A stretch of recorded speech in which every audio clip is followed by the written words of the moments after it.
हाँ भाई, last class में एक क्वेश्चन डिस्कस करना था मैं, और उस क्वेश्चन के थ्रू एक कंसेप्ट भी डिस्कस करना था। रिएक्शन का मेन प्रोडक्ट हम कैसे डिसाइड करेंगे वो आप समझ लें। तो ये कंपाउंड आपको दिया हुआ इस क्वेश्चन में, और इसमें 1 HCl आपको ऐड करना है। HCl का अगर आप एडिशन करते हैं तो इस रिएक्शन में आपको दो तरह के कंपाउंड मिलते हैं। This is called 1,2 addition product and this is called 1,4 addition product. देखो दोनों प्रोडक्ट्स में ये प्रोडक्ट तो हमें डायरेक्ट समझ में आता है कि किस तरह से बना होगा। ये पाई बॉन्ड ब्रेक हुआ, यहां पर H+ ऐड हुआ और यहां पर Cl-, तो ये प्रोडक्ट तो एकदम डायरेक्ट क्लियर है। लेकिन इस केस में आप देखो यहां पर भी HCl का एडिशन हुआ, लेकिन यहां पर आप ध्यान देना जो प्रोडक्ट में डबल बॉन्ड की पोजीशन है, अगर 1 HCl ऐड करने हैं तो there will be breakage of 1 pi bond. ठीक है, एक पाई बॉन्ड प्रोडक्ट में मिलेगा आपको, 2 पाई बॉन्ड्स में से एक ही जगह हम रिएक्शन की बात कर रहे हैं। तो इस केस में तो ठीक है, क्लियर है, ये पाई बॉन्ड अपनी पोजीशन पर है और यहां पर पाई बॉन्ड ब्रेक होकर HCl ऐड हुआ है। लेकिन इस केस में आप देखो जो पाई बॉन्ड यहां पर प्रेजेंट है उसकी पोजीशन डिफरेंट है। अगर आप इनिशियल कंपाउंड में देखेंगे तो यहां पाई बॉन्ड नहीं है, वो डिफरेंट पोजीशन के साथ में प्रोडक्ट आपको मिला है। इसे बोलते हैं 1,4 एडिशन प्रोडक्ट। अब ये 1,2-1,4 एडिशन क्या है, पाई बॉन्ड की पोजीशन क्यों चेंज हुई है, रिएक्शन का मेन प्रोडक्ट क्या होगा, ये सारा कंसेप्ट हमें समझना है।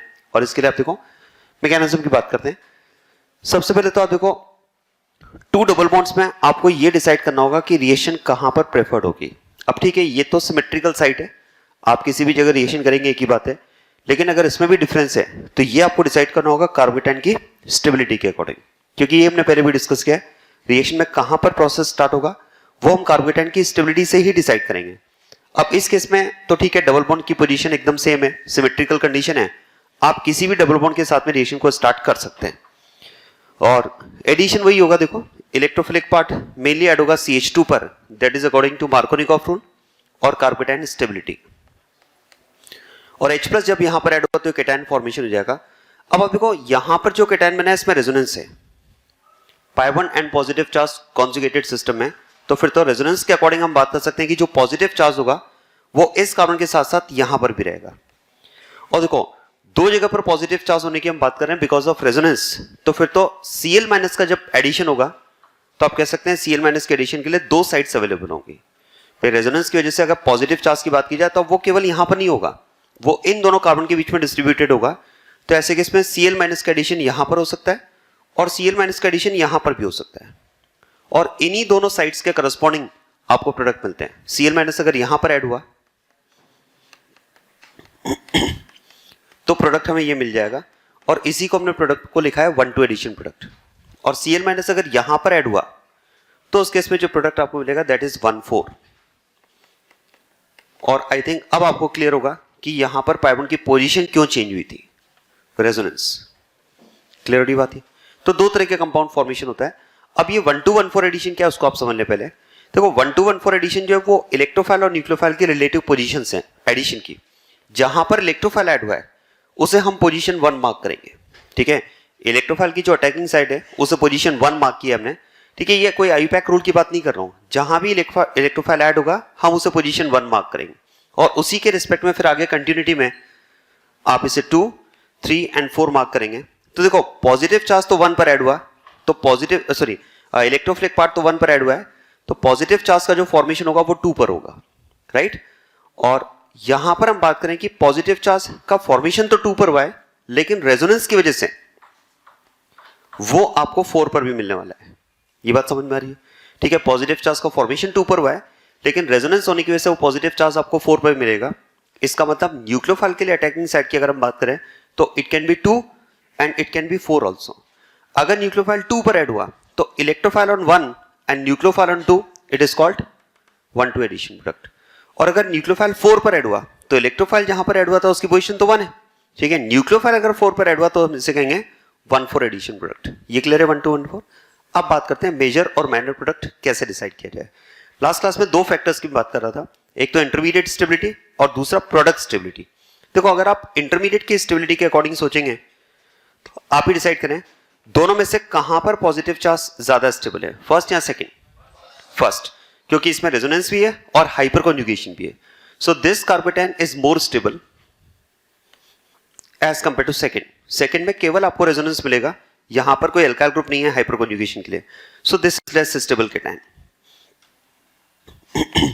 अब आप देखो ये केटाइन अगर ज्यादा स्टेबल है तो फिर तो जैसा हमने डिस्कस किया कार्बोकेटाइन का फॉर्मेशन रिएक्शन का RDS है, रेट डिटरमाइनिंग स्टेप। तो फिर तो आरडीएस के अकॉर्डिंग, इंटरमीडिएट स्टेबिलिटी के अकॉर्डिंग हमें ये प्रोडक्ट, मेजर प्रोडक्ट मिलना चाहिए। क्या बात समझ में आ रही है? ठीक है, देखो अगर आप इंटरमीडिएट स्टेबिलिटी के अकॉर्डिंग सोचेंगे तो इन दोनों में से यहां पर केटायन ज्यादा स्टेबल है, तो इसके करस्पॉन्डिंग बनने वाला जो प्रोडक्ट है वो हमें ज्यादा अमाउंट में मिलना चाहिए। और ये ज्यादा अमाउंट में क्यों मिले, इस बात को कौन सपोर्ट करेगा? रिएक्शन का आरडीएस। क्योंकि इंटरमीडिएट के अकॉर्डिंग अगर आप प्रोडक्ट की बात कर रहे हो तो हमने डिस्कस किया है इंटरमीडिएट का बनना आरडीएस है, तो आप कह सकते हैं आरडीएस के अकॉर्डिंग मेन प्रोडक्ट हमें जो मिलना चाहिए वो ये कंपाउंड मिलना चाहिए। या फिर आप ये भी कह सकते हैं कि रिएक्शन की काइनेटिक्स के अकॉर्डिंग, ठीक है, काइनेटिक्स मतलब वो ये रेट, काइनेटिक्स के अकॉर्डिंग जो मेन प्रोडक्ट हमें मिलना चाहिए वो ये मिलना चाहिए। क्या बात समझ में आ रही है? ठीक है, आप ये भी कह सकते हैं देखो इस कंपाउंड के फॉर्मेशन को रिएक्शन की काइनेटिक्स कंट्रोल कर रही है। ठीक है भाई, काइनेटिक्स को मैं इसलिए रिलेट कर रहा हूं पर क्योंकि इस कंपाउंड का फॉर्मेशन हम ज्यादा अमाउंट में होने की बात कर रहे हैं, और वो किस बेसिस पर? इंटरमीडिएट की स्टेबिलिटी के बेसिस पर। और इंटरमीडिएट का बनना क्योंकि रिएक्शन का आरडीएस है, तो रिएक्शन की काइनेटिक्स के अकॉर्डिंग हमें ये कंपाउंड ज्यादा मिलना चाहिए। ठीक है, और जो काइनेटिक्स के अकॉर्डिंग कंपाउंड मिला है, या कहा जाए कि जो इंटरमीडिएट स्टेबिलिटी के अकॉर्डिंग कंपाउंड मिला है, इसे हम लिखते हैं काइनेटिकली कंट्रोल्ड प्रोडक्ट। ठीक है, शॉर्ट में इसे लिखा जाता है KC product. This is kinetically controlled product.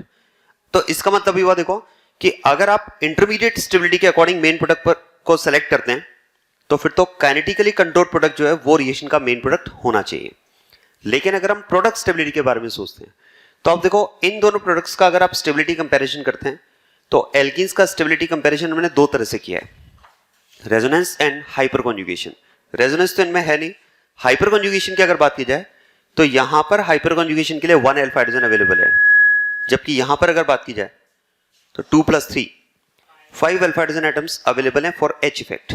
इसका मतलब this product is less stable due to less number of alpha hydrogen.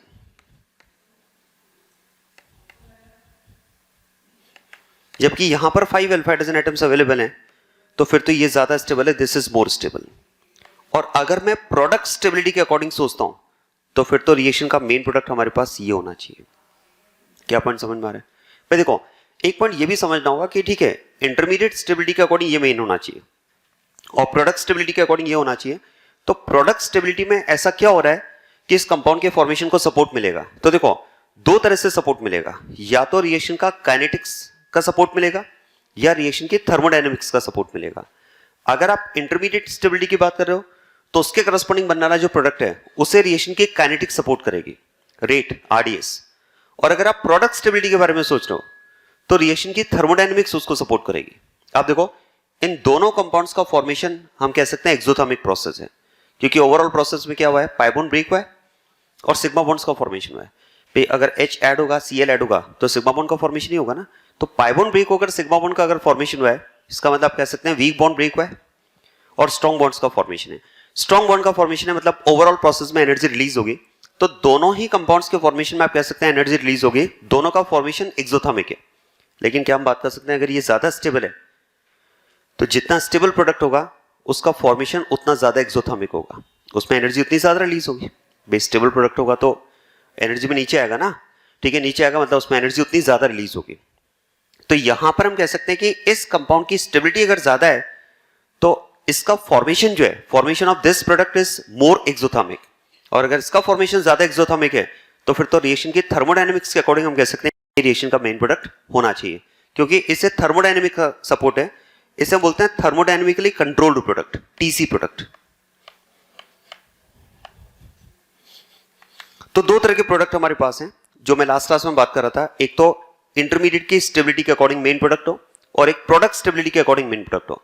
अगर आप इंटरमीडिएट स्टेबिलिटी की बात कर रहे हैं मतलब केसी प्रोडक्ट, और अगर आप प्रोडक्ट स्टेबिलिटी की बात कर रहे हैं तो दैट इज टीसी प्रोडक्ट। बस अब हमें डिसाइड करना है कि केसी या फिर टीसी। और इसके लिए आप ध्यान देना, देखो किसी भी रिएक्शन में इनिशियली अगर बात की जाए तो किसी भी रिएक्शन में केसी प्रोडक्ट ही मेन होता है। ठीक है, आप इनिशियल लेवल पर देखेंगे ना तो किसी भी reaction, for every reaction KC product is always main product at instantaneous condition. आप स्टार्टिंग में देखेंगे तो हमेशा केसी ही मेन होता है। उसका रीजन आप समझे, देखो थोड़ा सा मैथमेटिकली मैं आपको समझा रहा हूं, जो मैं लिख रहा हूं कोई एक्सपेरिमेंटल वैल्यूज नहीं है, आपको समझ में आया इसलिए मैथमेटिकली मैं आपको समझा रहा हूं। मान लेते हैं इस कंपाउंड के 100 मॉलिक्यूल्स में रिएक्शन पैरेलल में स्टार्ट हुई है। ठीक है, 100 मॉलिक्यूल पैरेलल में रिएक्शन को स्टार्ट कर रहे हैं। अब जब 100 मॉलिक्यूल रिएक्शन में आगे बढ़ेंगे तो देखो दो स्टेज हैं, इंटरमीडिएट एंड प्रोडक्ट। तो पहले क्या आएगा, इंटरमीडिएट या प्रोडक्ट? पहले इंटरमीडिएट। इसका मतलब जब मॉलिक्यूल आगे बढ़ेंगे तो इंटरमीडिएट को देख करके ही आगे बढ़ेंगे। जो इंटरमीडिएट बेटर है, ज्यादा मॉलिक्यूल उस वाले ट्रैक को फॉलो करेंगे। या आप ऐसा समझ लें कि मतलब एक जनरल बात करें कि यहां से कुछ लोग ने चलना स्टार्ट किया, अब उनके सामने दो रास्ते हैं, रास्ते मतलब वो इंटरमीडिएट, ठीक है, दो रास्ते हैं और उन दोनों रास्तों की अपना अपना फाइनल डेस्टिनेशन है। इस रास्ते का फाइनल डेस्टिनेशन ये है और इसका फाइनल डेस्टिनेशन ये है। अब देखो डेस्टिनेशन कैसा है, अच्छा है या बेकार है, वो तो वहां पर पहुंचकर पता चलेगा। पहले तो रास्ता ही है ना, तो हमारे सामने दो रास्ते हैं, हम रास्ते को देखकर ही डिसाइड करेंगे कि किस रास्ते पर जाना चाहिए। ठीक है, जो रास्ता हमें अच्छा लग रहा है हम उस पर चल देंगे। ठीक है, रास्ता मतलब वो इंटरमीडिएट। तो अब देखो इन दोनों में से अच्छा कौन है? अच्छा मतलब मोर स्टेबल। तो ये फर्स्ट वाला रास्ता अच्छा है, ये रास्ता थोड़ा खराब दिख रहा है। तो ऐसे केस में हम कह सकते हैं कि ज्यादा से ज्यादा मॉलिक्यूल इसी रास्ते पर चलेंगे। मतलब जब नंबर ऑफ मॉलिक्यूल आगे बढ़ना स्टार्ट हो गए हैं तो वो इंटरमीडिएट के अकॉर्डिंग ही आगे बढ़ेंगे, और इंटरमीडिएट के अकॉर्डिंग बढ़ने का मतलब तो केसी प्रोडक्ट हो गया। फिर इसीलिए हम बात करते हैं, जैसे मान लेते हैं 80 मॉलिक्यूल इस रास्ते पर चले और 20 मॉलिक्यूल्स इस रास्ते पर चल दिए, तो 80 यहां पर आ गए और 20 यहां पर आ गए। तो आप देखो इनिशियली तो केसी प्रोडक्ट ही ज्यादा अमाउंट में मिलता है। क्या बात समझ में आ रही है? अब आगे क्या होगा ये डिपेंड करता है रिएक्शन का टाइप क्या है। इज इट रिवर्सिबल रिएक्शन और इरिवर्सिबल रिएक्शन, उससे हम डिसाइड करते हैं। मैं दोनों केस कवर कर रहा हूं। अभी जो रिएक्शन आपके सामने वो तो रिवर्सिबल है, ठीक है, लेकिन अगर मान लो हम बात करें एक इरिवर्सिबल रिएक्शन की, तो आप सोचिए रिएक्शन अगर इरिवर्सिबल है तो क्या हम बात कर सकते हैं फिर तो जो 80 मॉलिक्यूल यहां पर बने बस वो बने रहेंगे। भाई रिवर्ट तो नहीं हो सकते ना, वापस नहीं आ सकते। तो अगर वापस नहीं आ सकते तो फिर आप सोचिए ऐसे, तो फिर ये अगर 80 और 20 बने, अब मैं अगर बात करूं कि नेक्स्ट 100 मॉलिक्यूल में फिर से रिएक्शन पैरेलल में स्टार्ट हुई और फिर से हम कह रहे हैं कि वो रास्ते के अकॉर्डिंग आगे बढ़ेंगे, तो रास्ते का मतलब तो इंटरमीडिएट, और इंटरमीडिएट के आगे अकॉर्डिंग आगे बढ़ने का मतलब तो फिर केसी प्रोडक्ट ये। फिर तो फिर वही होगा, 80 फिर बन गए, 20 बन गए, तो ऐसे तो फिर हमेशा यही अमाउंट डोमिनेट करेगा। क्या बात समझ में आ रही है? तो देखो अगर रिएक्शन इरिवर्सिबल है ना तो always KC product is major product, हमेशा केसी प्रोडक्ट ही ज्यादा अमाउंट में मिलेगा। लेकिन अगर रिएक्शन अगर रिवर्सिबल है तो उस केस में फिर हम डिसाइड करते हैं कैसे। देखो अगर रिएक्शन रिवर्सिबल है, जैसा कि आपके सामने हम रिएक्शन डिस्कस कर रहे हैं वो रिवर्सिबल ही है, तो यहां पर हम बात कर सकते हैं कि नो डाउट 80 मॉलिक्यूल बन तो गए, लेकिन आप देखो ये है तो लेस स्टेबल ना, जबकि ये कम मॉलिक्यूल्स बने लेकिन ये है मोर स्टेबल। तो ऐसे में हम बात कर सकते हैं देखो कि अगर ये लेस स्टेबल है तो फिर तो रिवर्सिबल रिएक्शन के केस में हम कह सकते हैं कि यहां से रिवर्ट होने वाले मॉलिक्यूल का जो परसेंटेज होगा वो भी ज्यादा होगा। भाई नो डाउट ये अच्छा अमाउंट पे बने, लेकिन लेस स्टेबल होने की वजह से उतने ही अच्छे अमाउंट पे रिवर्ट भी हो जाएंगे। क्या पॉइंट समझ में आ रहा है? जबकि यहां से रिवर्ट होने वाले मॉलिक्यूल्स का जो परसेंटेज होगा वो काफी कम होगा। ये बात क्लियर हो रही है ना? लेकिन रिवर्ट होने की बात हम तभी कर पाएंगे जब रिएक्शन रिवर्सिबल हो। इरिवर्सिबल रिएक्शन अगर है तो 80 मॉलिक्यूल को यहां पर आने के बाद में अगर ये पता चलेगा कि लेस स्टेबल है, वापस चलो, तो वापस जाने का तो ऑप्शन ही नहीं है ना, वो तो जो गलती हो गई होगी, फिर वापस जाने का ऑप्शन नहीं है। लेकिन अगर रिवर्सिबल रिएक्शन की बात करोगे तो ठीक है, लेस स्टेबल होने की वजह से यहां से रिवर्ट होने वाले मॉलिक्यूल का परसेंटेज डेफिनेटली ज्यादा होगा। ऐसा मान लेते हैं कि 50% मॉलिक्यूल यहां से रिवर्ट हो गए, ठीक है, 50% मॉलिक्यूल रिवर्ट हो गए, वापस यहां पर आ गए। क्या यहां से रिवर्ट होने वाले मॉलिक्यूल का परसेंटेज भी 50% होगा? क्या 50 तो नहीं होगा, पक्का कम होगा। मान लेते हैं 25% मॉलिक्यूल इसमें से रिवर्ट हो रहे हैं, मतलब 15 यहां पर है और 5 मॉलिक्यूल इसमें से रिवर्ट हो गए और यहां पर टोटल हो गए 45। अब 45 मॉलिक्यूल में फिर से प्रोसेस स्टार्ट हो रहा है। 45 मॉलिक्यूल में फिर से जब प्रोसेस स्टार्ट होगा तो बता सकते हैं अब ज्यादा मॉलिक्यूल कौन से वाले ट्रैक को फॉलो करेंगे, फर्स्ट या सेकंड? फर्स्ट या सेकंड? फर्स्ट, बिल्कुल सही। कुछ स्टूडेंट सेकंड भी कह रहे हैं। सेकंड क्यों? मतलब जब ये लेस स्टेबल है तो इसको क्यों? ऐसा तो नहीं सर, ये 45 मॉलिक्यूल तो एक बार होकर आ चुके हैं, तो उन्हें तो पता चल चुका है कि कौन सी जगह अच्छी है कौन सी खराब है। अरे ऐसा नहीं है, मॉलिक्यूल में इतना सेंस थोड़ी होता है, इतना सेंस तो आज के इंसान में ही नहीं है। चलो छोड़ो, गहरी बात है, ठीक है ना। तो 45, अरे जब भी मॉलिक्यूल चलेंगे तो जीरो से स्टार्ट हो रहा है समझो, ठीक है, वही रास्ता, ठीक है, रास्ता देखकर ही वो आगे बढ़ेंगे, और रास्ता देखने का मतलब है इंटरमीडिएट, और इंटरमीडिएट तो ये इच्छा है। मान लेते हैं 35 मॉलिक्यूल इस रास्ते पर चल दिए और 10 मॉलिक्यूल्स इस रास्ते पर चले, ठीक है, तो 35 यहां पर आ गए, 40 पहले से रुके हुए तो हो गए 75। 10 मॉलिक्यूल यहां से चले यहां पर आए, 15 ऑलरेडी रुके हुए तो हो गए 25। बस इसी से आपको समझ में आ जाएगा। देखो पहले 20 बने थे, जब एक साइकिल रिपीट हुआ तो 20 से ही हो गया 25। ये पहले 80 बने थे और जब साइकिल रिपीट हुआ तो 80 से हो गया 75। शायद समझ में आ रहा होगा क्या होगा। इस तरह से क्या होगा, धीरे धीरे n मॉलिक्यूल का परसेंटेज कम होता जाएगा और n मॉलिक्यूल का परसेंटेज बढ़ता जाएगा और फाइनल इक्विलिब्रियम पर फिर ये कंडीशन आ जाएगी। मतलब आप कह सकते हैं कि रिएक्शन अगर रिवर्सिबल है तो धीरे धीरे जो इक्विलिब्रियम होगा वो किस साइड शिफ्ट होता जाएगा, टुवर्ड्स मोर स्टेबल प्रोडक्ट, और फाइनल इक्विलिब्रियम पर जो मोर स्टेबल प्रोडक्ट है मतलब टीसी प्रोडक्ट, वो केसी प्रोडक्ट को डोमिनेट कर जाएगा। क्या क्लियर हो रही बात है?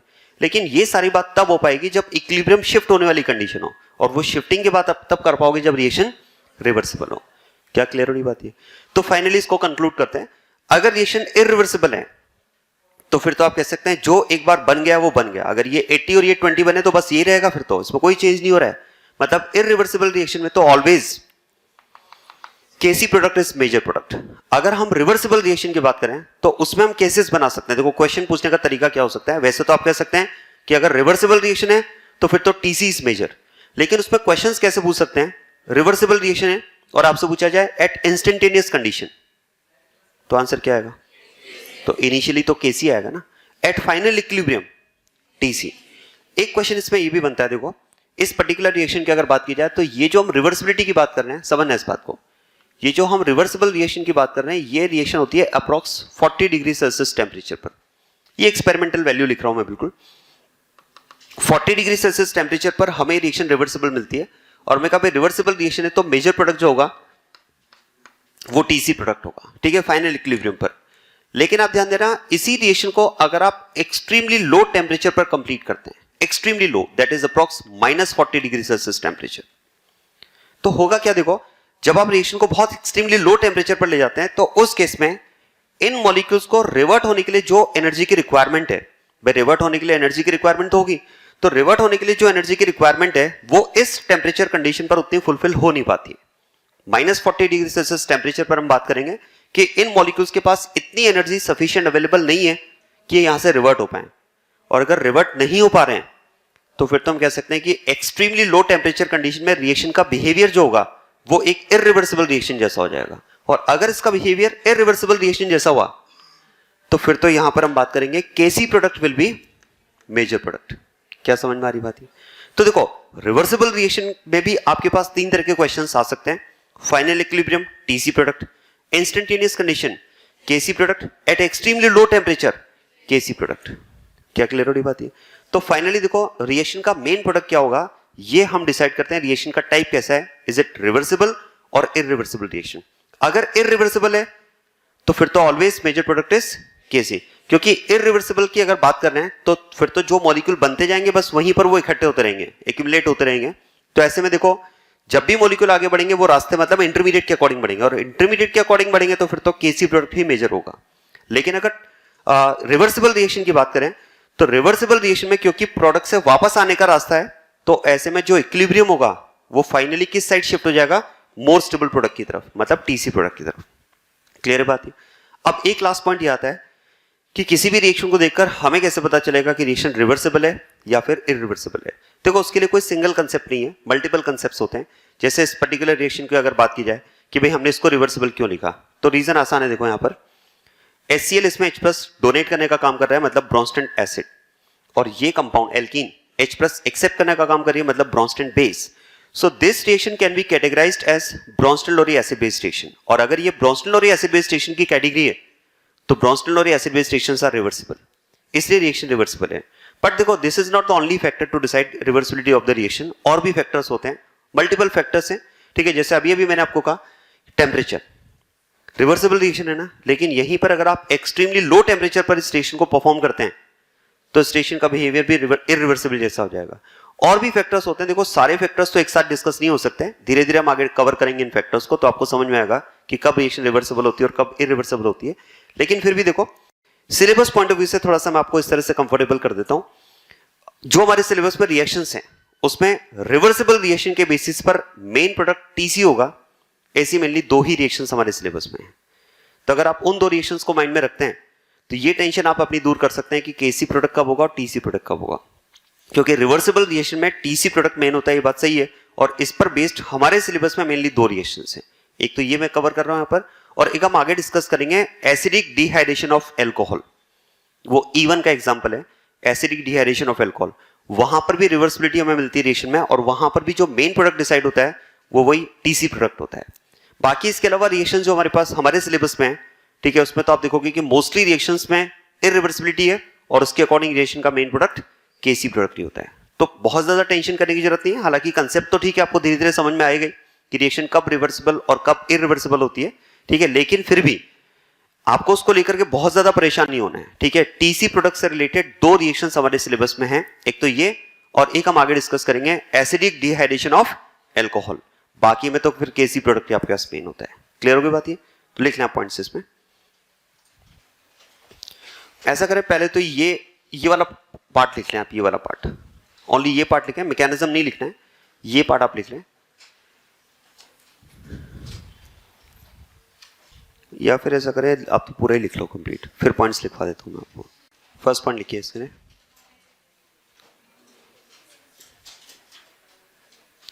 those reactions which are irreversible, those reactions which are irreversible always give Kc product as the major product, always give Kc product as the major product, always give Kc product as the main product. Major product of the reaction depends on the following conditions. Major product of the reaction depends on the following conditions. और इसमें first आप note करें,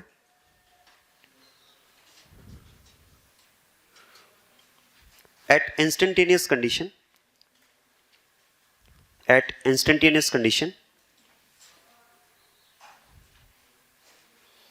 बोलिए इस case में main product क्या होगा? Arrow mark करके लिख लें इसके आगे, केसी प्रोडक्ट।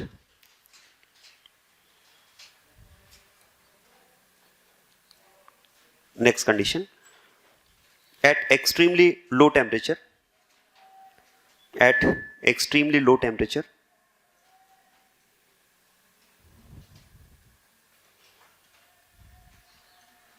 इसके लिए भी आप लिखेंगे केसी प्रोडक्ट,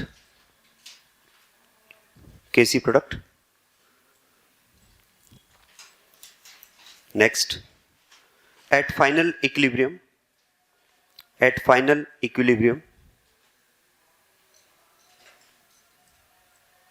इसके लिए आप लिखें टीसी प्रोडक्ट,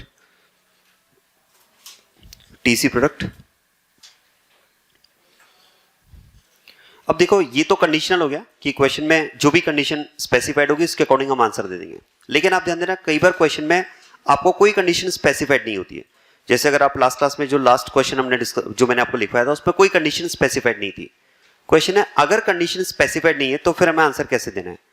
ध्यान देना, उस केस में फाइनल इक्विलिब्रियम मानते हुए हम मेन प्रोडक्ट टीसी प्रोडक्ट देंगे, तो वो भी लिख लें।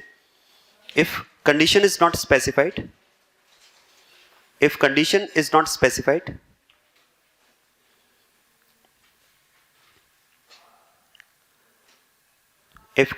is not specified, consider final equilibrium condition,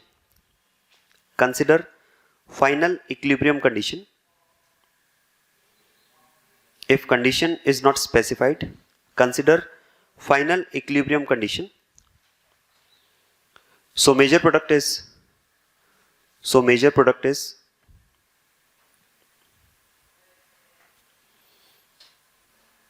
TC product.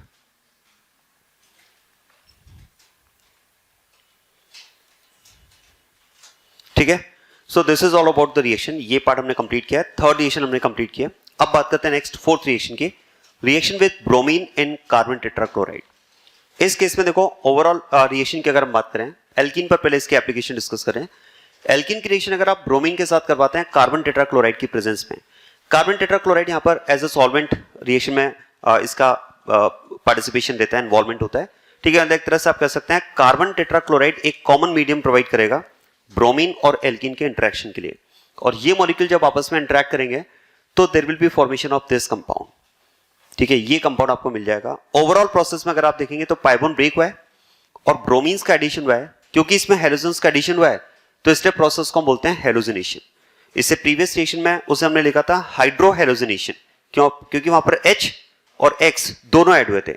अगर ओनली H ऐड होता है तो हाइड्रोजनेशन, और ओनली एक्स ऐड हुआ मतलब ओनली अगर हेलोजन ऐड हुआ तो दैट विल बी हेलोजनेशन। और यहां पर आप देखो हेलोजनेशन में जो प्रोडक्ट आपको मिला है उसमें हम बात कर सकते हैं कि halogens are present on adjacent carbon atoms, it will be vicinal dihalide. तो यहां पर हमें विसिनल डायराइड मिल जाएगा।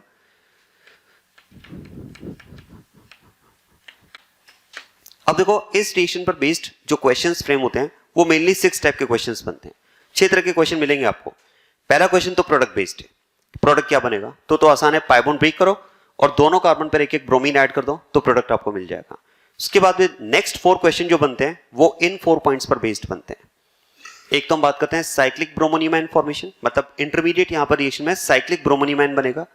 No carbocation rearrangement. देखो जो रिएक्शन हम डिस्कस कर रहे हैं एल्कीन्स और एल्काइंस की, उसकी कैटेगरी इलेक्ट्रोफिलिक एडिशन, और इलेक्ट्रोफिलिक एडिशन के लिए जनरल पॉइंट मैंने आपको लिखवाया कि कार्बोकेटायन रीअरेंजमेंट हमें मिलता है क्योंकि कार्बोकेटायन बन भी रहा है तो उसमें हम रीअरेंजमेंट की बात भी करते हैं। लेकिन ये एक ऐसा इलेक्ट्रोफिलिक एडिशन का एग्जांपल है जहां पर हम बात करेंगे there will be no carbocation rearrangement. Reason आपको मैकेनिज्म में क्लियर हो जाएगा। फिर नेक्स्ट क्वेश्चन बनता है इसमें एंटी एडिशन, मतलब यहां पर जो ब्रोमीन्स का एडिशन होता है वो स्पेसिफिकली एंटी एडिशन होता है। मतलब ये अगर कार्बन कार्बन डबल बॉन्ड है तो एक ब्रोमीन अगर इस तरह से ऐड हुआ तो दूसरा ब्रोमीन फिर ऐसे नहीं, अपोजिट साइड से ऐड होगा। ठीक है, मतलब इस तरह से एडिशन होगा या इस तरह से एडिशन होगा। दिस इज एंटी एडिशन, वो भी आपको समझ में आएगा मैकेनिज्म में। फिर इसमें क्वेश्चन फ्रेम होता है इस रिएक्शन का practical use, test for unsaturation. Actually bromine का जब आप कार्बन टेट्राक्लोराइड के साथ में सॉल्यूशन बनाते हैं तो ये सॉल्यूशन होता है brown solution, it is brown solution which on completion of the reaction becomes colorless। जैसे ही रिएक्शन कंप्लीट होती है मतलब ब्रोमीन का जैसे ही कंपाउंड पर एडिशन होगा ये सॉल्यूशन कलरलेस हो जाएगा। ये सॉल्यूशन तब तक ही ब्राउन है जब तक ब्रोमीन सॉल्यूशन में प्रेजेंट है। जैसे ही ब्रोमीन का एडिशन हुआ एल्कीन पर कंपाउंड सॉल्यूशन जो होगा वो कलरलेस हो जाएगा। और इसी विजिबल चेंज के बेसिस पर हम प्रिडिक्ट करते हैं कि जो कंपाउंड हमें गिवन है वो सैचुरेटेड है या फिर अनसैचुरेटेड है। क्योंकि आप सोचिए अनसैचुरेटेड कंपाउंड अगर होगा मतलब कंपाउंड में carbon carbon multiple bond present होगा तभी तो ब्रोमीन का एडिशन होगा ना। ठीक है, तो कंपाउंड में अगर carbon carbon multiple bond present है तभी ब्रोमीन का एडिशन होगा, और जैसे ही ब्रोमीन का एडिशन होगा सॉल्यूशन कलरलेस हो जाएगा। ठीक है, उससे आप कह सकते हैं कि कंपाउंड अनसैचुरेटेड है। But if solution remains brown इसका मतलब ब्रोमीन का कंपाउंड पर एडिशन नहीं हुआ है, और ब्रोमीन का अगर कंपाउंड पर एडिशन नहीं हुआ है इसका मतलब कंपाउंड में carbon carbon multiple bond present नहीं है, तो that will B saturated compound. तो आप ये कह सकते हैं देखो अनसैचुरेटेड कंपाउंड्स होंगे, unsaturated compounds will decolourise bromine solution. जो ब्राउन कलर का सॉल्यूशन उसे अनसैचुरेटेड कंपाउंड क्या करेगा? डीकलराइज कर देगा, कलरलेस कर देगा। क्योंकि अनसैचुरेटेड कंपाउंड है मतलब उसमें carbon carbon multiple bond present है तो ब्रोमीन का उसमें एडिशन हो जाएगा, ब्रोमीन का एडिशन होगा सॉल्यूशन कलरलेस हो जाएगा। बट सैचुरेटेड कंपाउंड ये काम नहीं कर पाएगा। क्लियर बात है? ठीक है, और एक क्वेश्चन इसका बनता है स्टीरियोकेमिस्ट्री पर बेस्ड। तो 4 क्वेश्चंस तो इस पर बेस्ड बनते हैं इन पॉइंट्स पर, एक प्रोडक्ट बेस्ड और एक स्टीरियोकेमिस्ट्री पर बेस्ड। अब मैं आपको क्लियर करता हूं रिएक्शन का मैकेनिज्म, आप ध्यान देना। देखो एल्कीन के कांटेक्ट में जब ब्रोमीन आएगा, अब समझना इस बात को अच्छे से। अभी तक हमने 3 रिएक्शंस डिस्कस किए हैं, उन तीनों ही रिएक्शंस में अगर आप देखेंगे फर्स्ट रिएक्शन है सल्फ्यूरिक एसिड के साथ रिएक्शन, सेकंड डाइल्यूट H2SO4 और थर्ड HX। अच्छा फर्स्ट रिएक्शन में इलेक्ट्रोफिलिक पार्ट क्या था? H+। भाई H2SO4 का H+ ही तो इलेक्ट्रोफिलिक पार्ट है ना, वो इसी तरह से तो आयनाइज होगा H+ एंड HSO4-, तो उसका इलेक्ट्रोफिलिक पार्ट तो होता है H+। डाइल्यूट H2SO4 में वहां भी H+, और याद करो डाइल्यूट H2SO4 में जो H+ होता है वो एसिड का होता है, वाटर का नहीं। ठीक है, और HX में भी H+, वहां भी इलेक्ट्रोफिलिक पार्ट H+ है। अगर हम बात करें ब्रोमीन के साथ में रिएक्शन है, तो ब्रोमीन के केस में अगर हम बात करें तो याद करें ये मैंने स्टार्टिंग में आपको बताया था डे 1 जब हमने पार्ट 2 स्टार्ट किया था, कार्बन टेट्राक्लोराइड तो देखो नॉन पोलर सॉल्वेंट है, ये हमारे इन रिएक्टेंट मॉलिक्यूल में किसी भी तरह के चेंजेस इंड्यूस नहीं करेगा। ठीक है, बस ये तो एक कॉमन प्लेटफॉर्म प्रोवाइड कर रहा है इन दोनों मॉलिक्यूल्स के इंटरेक्शन के लिए। तो रिएक्शन कैसे स्टार्ट होगी? जब ब्रोमीन मॉलिक्यूल एल्कीन के कांटेक्ट में आएगा तो this bromine molecule as a whole will behave as an electrophile. बात समझना, जैसे इससे पहले तो इलेक्ट्रोफिलिक पार्ट हम बात कर रहे हैं H+ है, तीनों ही रिएक्शन में H+ था। यहां पर इलेक्ट्रोफिलिक पार्ट Br+ नहीं है। आप सोचिए Br+ बनेगा कैसे? ना तो ब्रोमीन मॉलिक्यूल में पोलैरिटी है, भाई ये तो नॉन पोलर है ना, भाई जब तक ये एल्कीन के कांटेक्ट में नहीं आ रहा है तब तक तो नॉन पोलर ही है। अब क्वेश्चन है कि कांटेक्ट में आने से क्या होगा? तो देखो जब ये कांटेक्ट में आएगा तो क्योंकि ब्रोमीन के पास वैकेंट ऑर्बिटल है, तो हमने डिस्कस किया है कि अगर वैकेंट ऑर्बिटल वाला एटम ऐसे एटम के कांटेक्ट में है जिसके पास loosely bonded pi electron cloud है, तो इलेक्ट्रॉन का फ्लो स्टार्ट हो जाएगा उसकी वैकेंसी के लिए। ये बात समझ में आ रही है? अब देखो जैसे ही इलेक्ट्रॉन का फ्लो होगा ना, यहां पर बॉन्ड फॉर्मेशन स्टार्ट। इस बॉन्ड फॉर्मेशन में इलेक्ट्रॉन्स कौन से यूज होंगे? पाई इलेक्ट्रॉन्स, मतलब साइमल्टेनियसली ये पाई बॉन्ड ब्रेक भी होगा, राइट। अब देखो ये लेकर इलेक्ट्रॉन का फ्लो स्टार्ट हुआ इस ब्रोमीन के लिए, तो क्या हम बात कर सकते हैं इस ब्रोमीन पर धीरे धीरे नेगेटिव चार्ज इंड्यूस होना स्टार्ट हो जाएगा। तो एक तरह से आप ये कह सकते हैं in this process neutral bromine is gaining electrons, ठीक है, फ्रॉम दिस कंपाउंड। तो उसके ऑर्बिटल में इलेक्ट्रॉन्स का फ्लो स्टार्ट हुआ है, तो क्योंकि ब्रोमीन न्यूट्रल है तो जैसे ही इलेक्ट्रॉन का फ्लो होगा इलेक्ट्रॉन एक्सेप्ट करेगा, इस पर नेगेटिव चार्ज इंड्यूस होगा। और इस ब्रोमीन पर कोई चार्ज नहीं, इस ब्रोमीन पर कोई चार्ज नहीं है, ध्यान देना, क्योंकि ये ब्रोमीन ना तो किसी से इलेक्ट्रॉन एक्सेप्ट कर रहा है ना किसी को डोनेट कर रहा है, तो इट विल रिमेन न्यूट्रल। अब आप सोचिए एक ब्रोमीन न्यूट्रल है और एक ब्रोमीन अगर नेगेटिवली चार्ज बना है, तो फिर तो हम कह सकते हैं दोनों में ईएन डिफरेंस आ जाएगा। किसकी ईएन ज्यादा होगी? न्यूट्रल वाले की, क्योंकि नेगेटिव चार्ज का मतलब तो ईएन कम हो जाएगी। तो न्यूट्रल की ईएन ज्यादा है और इसकी ईएन कम है, तो फिर तो ये इलेक्ट्रॉन की शिफ्टिंग स्टार्ट हो जाएगी टुवर्ड्स मोर इलेक्ट्रोनेगेटिव ब्रोमीन, और इलेक्ट्रॉन की शिफ्टिंग मतलब ब्रेकेज ऑफ दिस बॉन्ड। क्या बात समझ में आ रही?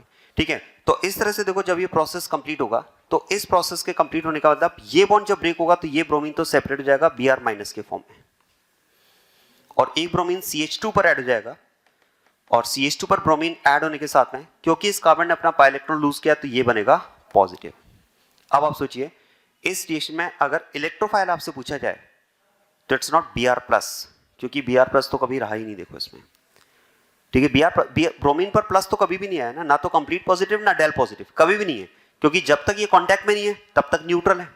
अरे भाई नॉन पोलर मॉलिक्यूल है ना ब्रोमीन, तो दोनों ब्रोमीन ही है, ठीक है। जब तक कांटेक्ट में नहीं है तब तक भी न्यूट्रल है, और कांटेक्ट में आने के बाद में भी अगर आप देखेंगे तो जो ब्रोमीन ऐड हुआ है उस ब्रोमीन के एडिशन में के साथ में आप कह सकते हैं कि ये जो एडिशन हुआ है वो डेफिशिएंसी की वजह से नहीं है, वैकेंसी की वजह से, मतलब कोई पॉजिटिव चार्ज नहीं है इसमें। क्या बात समझ में आ रही है? या ये कहा जाए कि अगर आप इस प्रोसेस में देखेंगे तो Br पर कभी भी पॉजिटिव चार्ज जनरेट हुआ ही नहीं है। क्या बात समझ में आ रही है?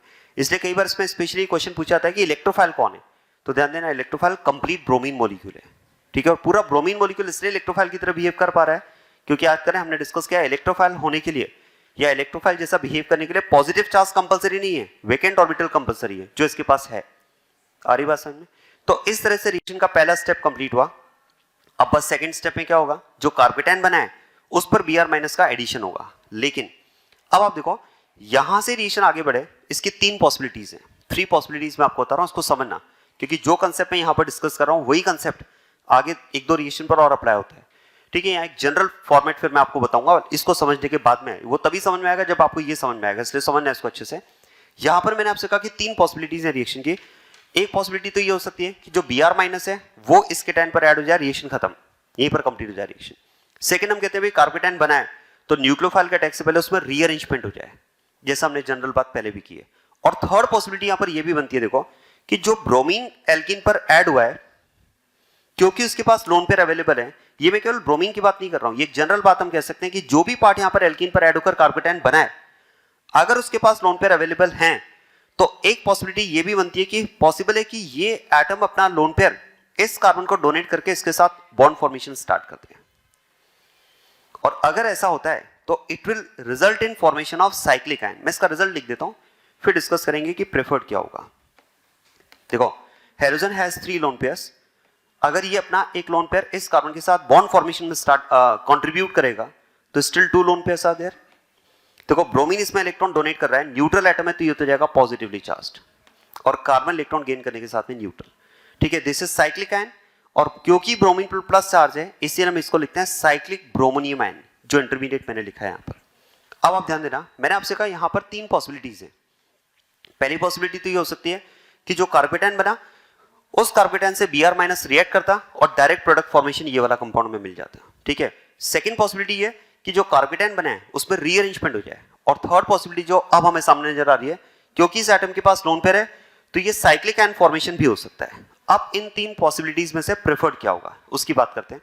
ध्यान देना, फर्स्ट ब्रोमाइड से रिएक्ट करे, क्या हम बात कर सकते हैं इन दोनों आयंस का कांटेक्ट में आना, that will B inter process. ये तो एक इंटर प्रोसेस होगा ना, 2 अलग अलग आयंस कांटेक्ट में आएंगे, इंटर। लेकिन कार्पेटाइन का रीअरेंज होना वो इंट्रा प्रोसेस होता है। और ये जो साइक्लिक आयन बना है, इस साइक्लिक आयन का बनना भी तो इंट्रा है ना। और याद करें हमने पहले भी डिस्कस किया है, इंटर और इंट्रा में प्रेफर्ड इंट्रा होता है। इसका मतलब ब्रोमाइड इसके कांटेक्ट में है, इसको तो अभी साइड में रखो।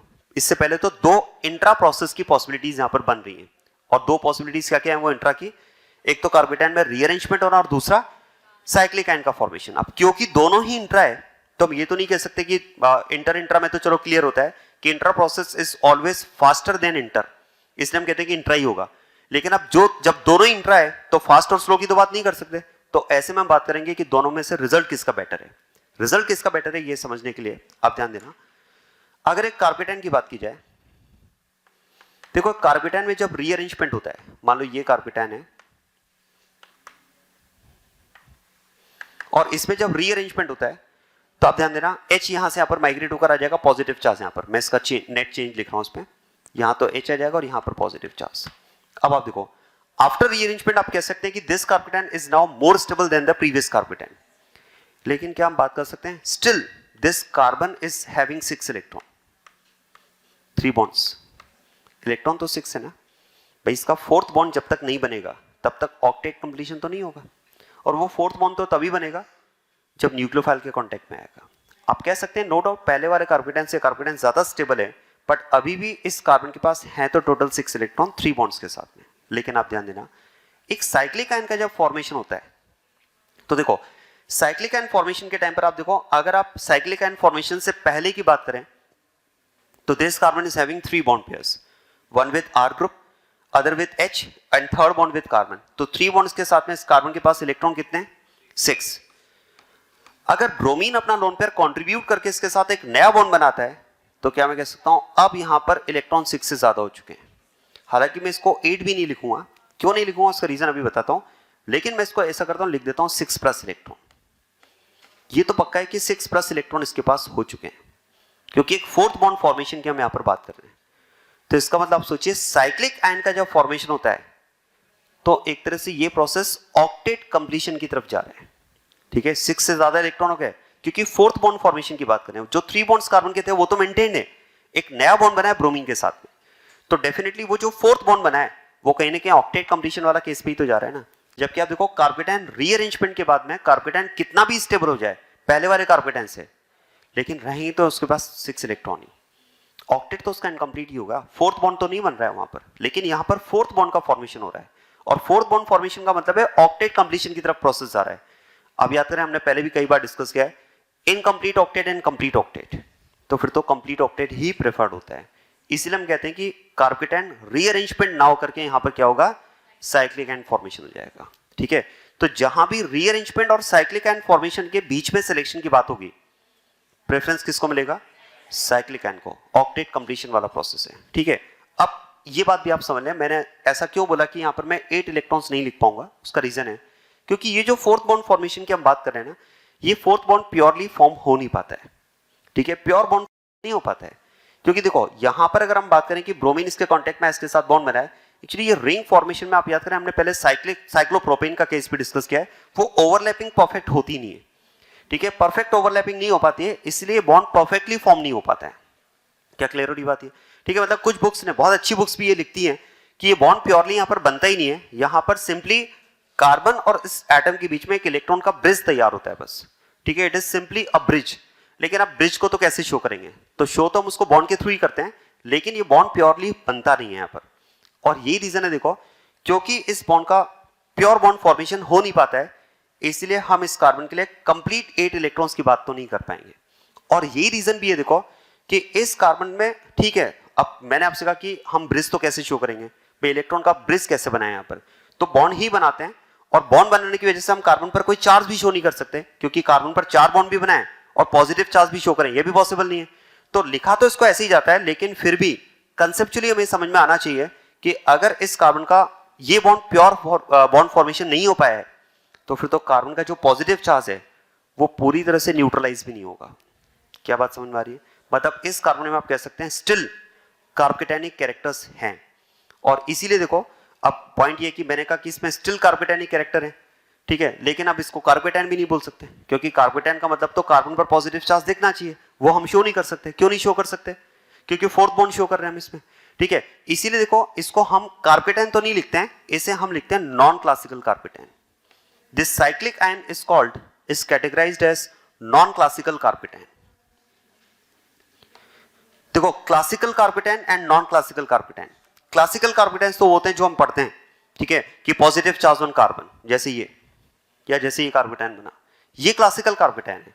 लेकिन इसको हम नॉन क्लासिकल कार्बोकेटायन की कैटेगरी में रखते हैं, जिसका बिहेवियर तो कार्बोकेटायन जैसा है लेकिन वो दिखता कार्बोकेटायन जैसा नहीं है। ये समझ में आ रहा है? फिर दिखने का मतलब ये कि पॉजिटिव चार्ज हमें कार्बन पर नजर आया लेकिन वैसा है तो नहीं, ठीक है, पॉजिटिव चार्ज कार्बन पर तो नहीं है, लेकिन इसका बिहेवियर कहीं ना कहीं कार्बोकेटायन जैसा ही है। क्यों? क्योंकि इस कार्बन का जो पॉजिटिव चार्ज है वो पूरी तरह से न्यूट्रलाइज नहीं हुआ है, still positive charge is on carbon, लेकिन वो इसलिए शो नहीं करते हैं क्योंकि हमने इसका फोर्थ बॉन्ड यहां पर शो कर दिया है। क्या बात क्लियर हो रही है? तो ये एक नॉन क्लासिकल कार्बोकेटायन फॉर्मेशन होता है। मतलब आप देखो, अगर कार्बोकेटायन का फॉर्मेशन हुआ है तो वहां पर आपको दो पॉसिबिलिटीज मिल सकती हैं। एक तो कार्बोकेटायन में रीअरेंजमेंट हो जाए, अगर कार्बोकेटायन रीअरेंज हुआ तो फिर से आपको कार्बोकेटायन ही मिलेगा, क्लासिकल कार्बोकेटायन। दूसरा हम कह रहे हैं कि कार्बोकेटायन में साइक्लिक आयन फॉर्मेशन हो जाए, साइक्लिक आयन के करस्पॉन्डिंग जो आपको मिलेगा that will B non classical carbocation. किसका फॉर्मेशन प्रेफर्ड होगा, क्लासिकल या नॉन क्लासिकल? नॉन क्लासिकल, क्योंकि क्लासिकल में तो फिर भी आप सोचिए कार्बन पर 3 बॉन्ड ही होंगे, लेकिन नॉन क्लासिकल में कार्बन के पास आप कह सकते हैं 3 बॉन्ड्स तो कंप्लीट है ही, एक पार्शियल बॉन्ड इसके पास एक्स्ट्रा होगा। तो कहीं ना कहीं ऑक्टेट के क्लोज तो यही हुआ ना, इसलिए हम बात करते हैं कि there will be no carbocation rearrangement in this particular reaction. क्या समझ में आ रही बात है? अब आप देखो, जो साइक्लिक आयन फॉर्मेशन हुआ है, is it a final stable molecule? क्या फाइनल स्टेबल मॉलिक्यूल है क्या?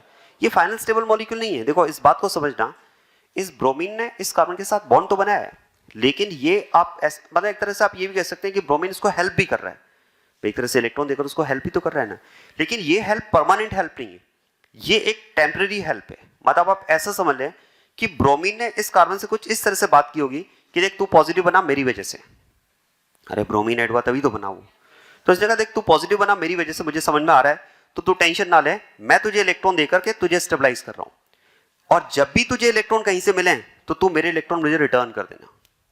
ऐसा कुछ टेम्परेरी हेल्प ये एटम इस कार्बन को यहां पर दे रहा है, ठीक है। जो भी कार्बन यहां पर लोन पेयर कंटेनिंग होगा उसकी हेल्प हमेशा टेम्परेरी होगी, ठीक है, परमानेंट हेल्प हो भी नहीं सकती, क्योंकि ओवरऑल इसका चार्ज तो तभी जीरो होगा ना जब बाहर से इसको इलेक्ट्रॉन मिलेंगे, क्योंकि अगर इसने इलेक्ट्रॉन दिया भी तो फिर ये खुद चार्ज बना यहाँ पर। क्या पॉइंट समझ में आ रहा है? तो ये एक टेम्परेरी हेल्प है, ठीक है। इस टेम्परेरी हेल्प में ब्रोमीन कुछ इस तरह से बात करता है कि ठीक है मेरे पास इलेक्ट्रॉन है, तो ये इलेक्ट्रॉन यूज कर और for the timing to stabilize हो जा, और जब तुझे बाहर से कहीं से इलेक्ट्रॉन मिलेंगे तो तू मेरे इलेक्ट्रॉन रिटर्न कर देना, क्योंकि बाहर से इसको इलेक्ट्रॉन मिले उसके लिए इसका किसी दूसरे आयन के कांटेक्ट में आना जरूरी है, that will B inter process. वो इंटर तो होगा जब होगा, तब तक के लिए इसने इसको हेल्प कर दिया। क्या बात समझ में आ रही? ये बिल्कुल वैसे समझ लो जैसे मान लो आपको बुक परचेस करना है और आपके अकाउंट में पैसा खत्म, ठीक है, अब आपका फ्रेंड बोल रहा है बोले तू टेंशन ना ले, पैसा मैं तुझे दे रहा हूँ, ठीक है, तू बुक परचेस कर, जब घर से तेरे पैसे अकाउंट में ट्रांसफर हो जाए तो तू मुझे रिटर्न कर देना, ठीक है, यही होगा ना? नहीं सर वो मना कर रहे हैं, बोले सर ऐसा नहीं होगा बोले सर वो तो फिर कभी आती ही नहीं है रिटर्न पैसा ना, चलिए कोई नहीं, ठीक है। तो ऐसा कुछ हेल्प यहाँ पर करेगा, ठीक है, क्योंकि ये जो यहाँ पर बॉन्ड फॉर्मेशन से मॉलिक्यूल आपको मिला है ये फाइनल स्टेबल मॉलिक्यूल तो नहीं है। क्या हम बात कर सकते हैं अभी भी इसमें कार्बोकेटायनिक कैरेक्टर तो है, मतलब ये न्यूक्लियोफाइल के साथ में रिएक्ट करने की टेंडेंसी अभी भी रखता है। अब आप ध्यान देना, ये साइक्लिक आयन जब न्यूक्लियोफाइल के कांटेक्ट में आएगा, न्यूक्लियोफाइल कौन है रिएक्शन में? दैट इज Br माइनस, यही तो है ना। ये जब साइक्लिक आयन न्यूक्लियोफाइल के कांटेक्ट में आएगा तो फिर ये रिएक्ट करेगा, और देखो जैसे ही न्यूक्लियोफाइल से इस कार्बन को इलेक्ट्रॉन मिलना स्टार्ट होगा, ये मानदर है, ये इसको इलेक्ट्रॉन वापस रिटर्न कर देगा। क्या क्लियर हो रही बात है? और इस तरह से यहां पर आपको फाइनली प्रोडक्ट मिलता है इसमें ये compound. This is about formation of vicinal dibromide. आया क्या समझ में? ठीक है। अब आप देखो इसमें नो कार्बोकेटायन रीअरेंजमेंट, उसका रीजन मैंने आपको बताया, since there is formation of cyclic ion as intermediate. और नॉन क्लासिकल कार्बोकेटायन और क्लासिकल कार्बोकेटायन में फॉर्मेशन किसका प्रेफर्ड होगा? नॉन क्लासिकल कार्बोकेटायन का। एंटी एडिशन कैसे, वो मैं आपको अभी एक्सप्लेन कर रहा हूं, पहले से लिख लें आप एक बार।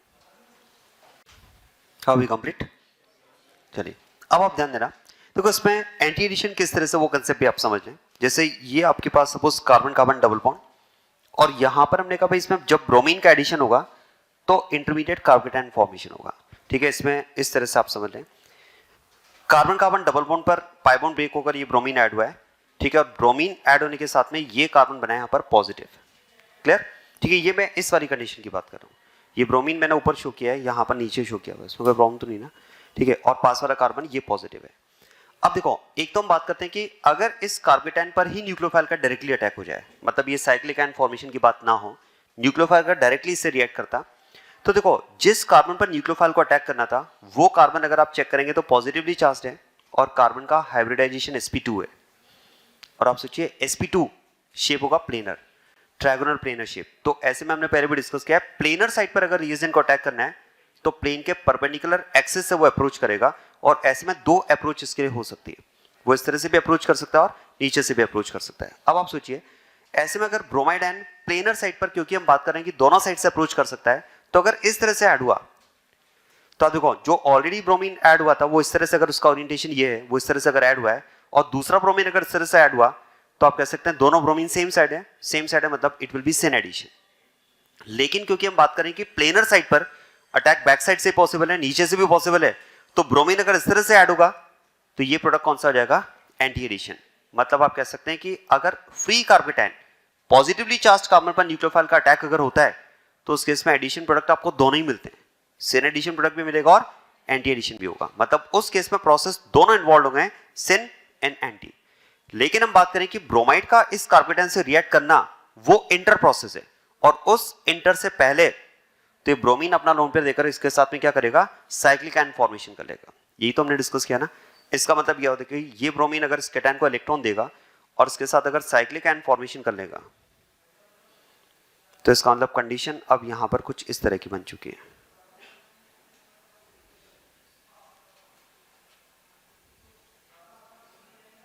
ये साइक्लिक आयन फॉर्मेशन यहां पर हो चुका है, और अगर साइक्लिक आयन फॉर्मेशन हुआ है और अब इस साइक्लिक आयन पर न्यूक्लियोफाइल को अटैक करना है, तो यहां पर अब कंडीशन चेंज हो जाएगी। अब वो दोनों साइड से अप्रोच नहीं कर पाएगा, क्योंकि यहां पर आप सोचिए इस ब्रोमाइड का एज ए न्यूक्लियोफाइल इस कार्बन पर ऐड होना और इस ब्रोमीन का यहां से निकलना, क्योंकि इस बॉन्ड का ब्रेक होना, ये तो साइमल्टेनियस प्रोसेस होगा ना। जब इस कार्बन को इलेक्ट्रॉन मिलना स्टार्ट होंगे तभी तो रिटर्न करेगा ना। तो आप कह सकते हैं एक ब्रोमीन का यहां पर ऐड होना और एक ब्रोमीन का यहां से जाना, ये साइमल्टेनियस प्रोसेस है। अब आप सोचिए एक ही साइड पर एक ब्रोमीन को आना है और उसी टाइम पर दूसरे को जाना है, तो आप सोचिए जहां पर आने जाने का प्रोसेस साथ साथ होता है ना, एक जनरल बात सोचिए, तो जहां पर आने जाने का प्रोसेस साथ साथ चलता रहता है वहां पर आपने देखा होगा जनरली एग्जिट और एंट्री बिल्कुल अपोजिट साइड में रखा जाता है। अरे अपोजिट साइड में इसलिए तो रखते हैं कि ठीक है अगर इस साइड में एग्जिट है तो एंट्री को उस साइड से करो, ताकि आने जाने वाले में कोई बीच में प्रॉब्लम ना हो, कोई स्टेरिक प्रॉब्लम नहीं। बस ऐसे ही कुछ यहां भी होगा कि अगर इस ब्रोमीन को जाना है और एट द सेम टाइम इस ब्रोमीन को अगर आना है, तो यहां पर ये ब्रोमीन अगर इस तरह से जाएगा तो जो आने वाला ब्रोमीन वो कहां से आएगा? इस साइड से नहीं आएगा, वो बैक साइड से अटैक करेगा।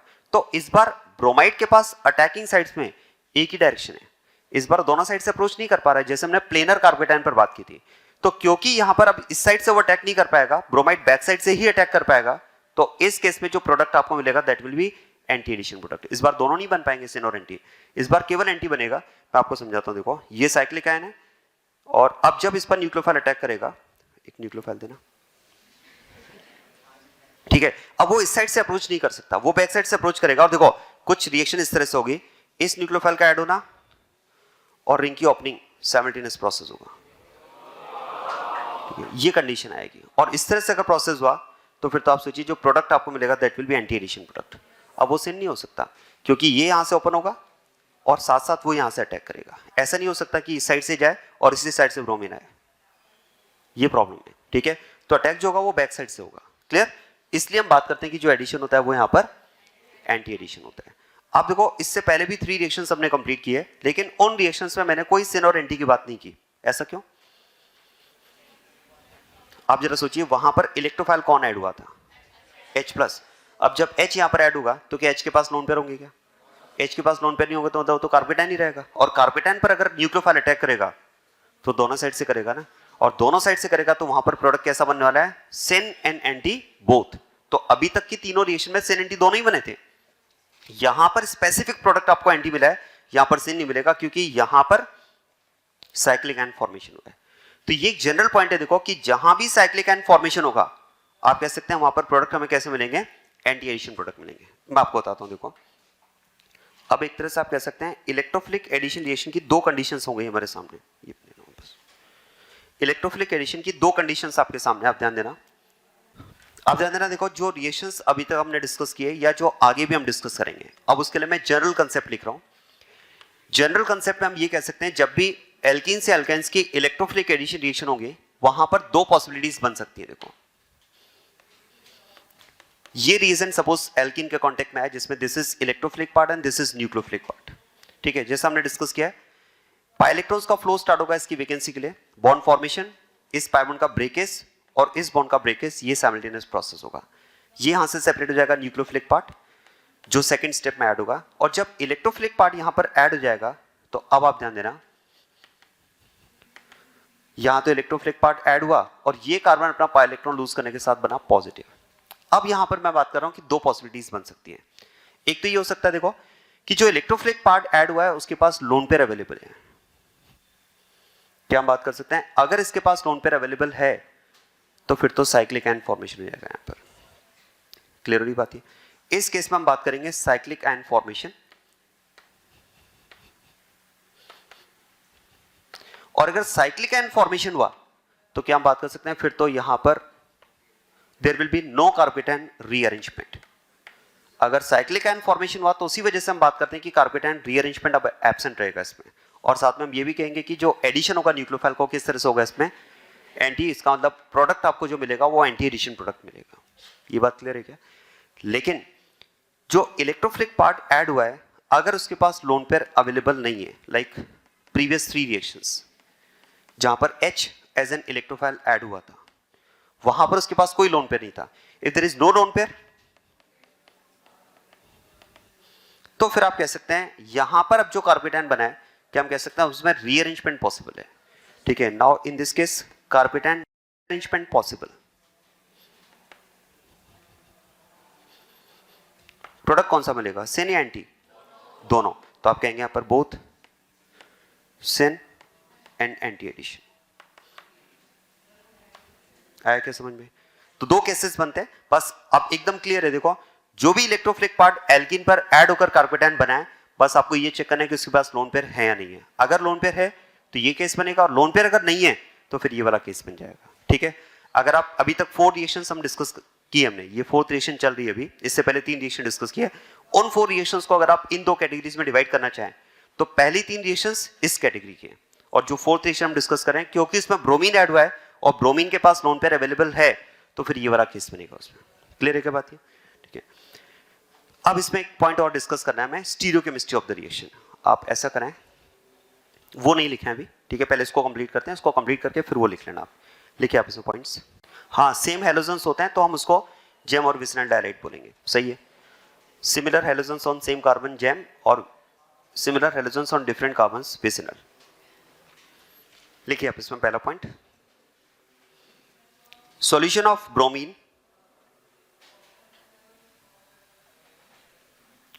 solution of bromine with carbon tetrachloride or with water, with carbon tetrachloride or with water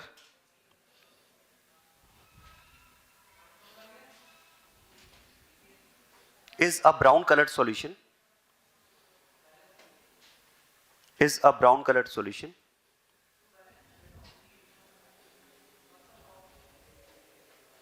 which on completion of the reaction becomes colorless,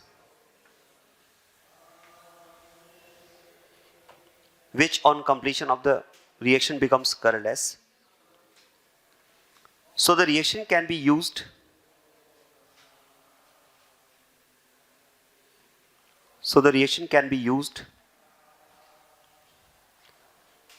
as a test for unsaturation। भी तो power है उसको लेगा उस तो।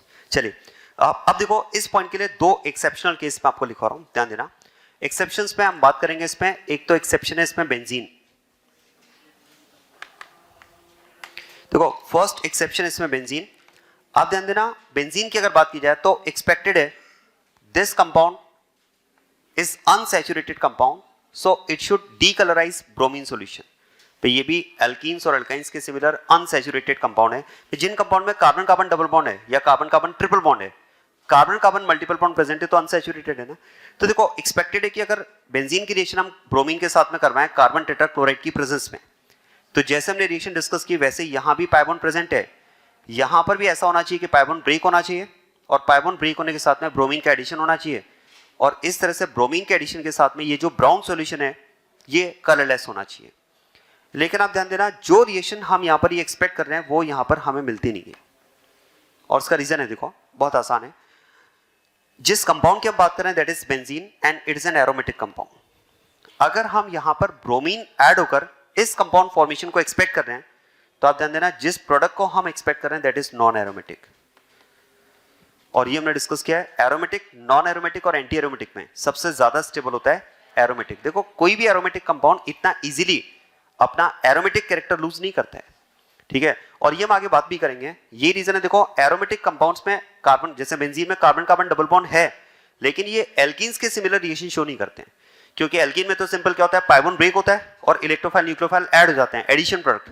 आप सोचिए बेंजीन मॉलिक्यूल्स ने अगर, इन बेंजीन वाले कंपाउंड्स ने अगर एडिशन प्रोडक्ट देना स्टार्ट कर दिया तो फिर तो इनकी एरोमेटिसिटी लूज हो जाएगी ना।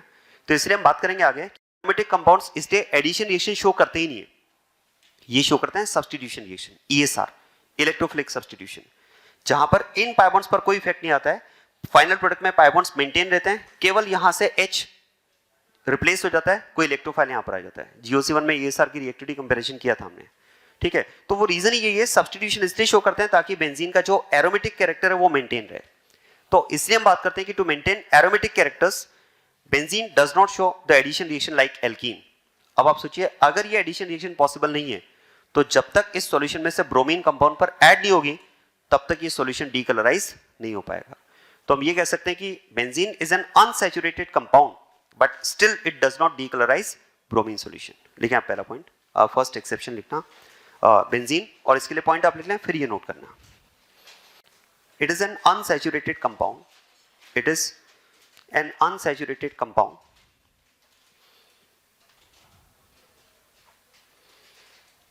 it is an unsaturated compound but does not decolorize bromine solution, but does not decolorize bromine solution since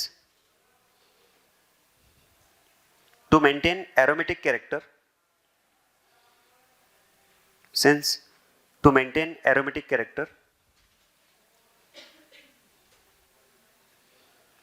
benzene does not show addition reactions like alkenes.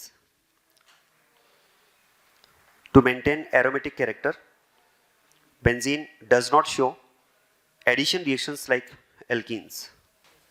ये नोट कर लें बस। सेकेंड एक्सेप्शन है इसमें cyclopropane. देखो साइक्लोप्रोपेन की अगर बात की जाए तो साइक्लोप्रोपेन में there is no carbon carbon multiple bond, it is a saturated compound but still it decolorizes bromine solution। आप ध्यान देना, साइक्लोप्रोपेन में कोई कार्बन कार्बन मल्टीपल बॉन्ड नहीं है बट फिर भी ये सॉल्यूशन को डीकलराइज करता है। मतलब इस केस में ब्रोमीन का एडिशन बिल्कुल वैसे ही होगा जैसे एल्कीन्स में होता है। ऐसा क्यों, देखो उसका रीजन आप समझना। साइक्लोप्रोपेन से रिलेटेड कुछ बातें मैंने पहले की है, आप याद करें। साइक्लोप्रोपेन में जो कार्बन कार्बन सिग्मा बॉन्ड होता है, ये याद करो बेंट बॉन्ड दिखवाया था मैंने आपको, ठीक है। एक नॉर्मल सिग्मा बॉन्ड जैसे नहीं होता है, कर्व्ड शेप में होता है ऐसा, ठीक है, बहुत ही वीक ओवरलैपिंग से बनता है। तो ये हम बात करते हैं कि कार्बन कार्बन सिग्मा बॉन्ड से होते हैं साइक्लोप्रोपेन में, वो एक नॉर्मल सिग्मा बॉन्ड जितने स्ट्रांग नहीं है, ठीक है, it is very weak sigma bond.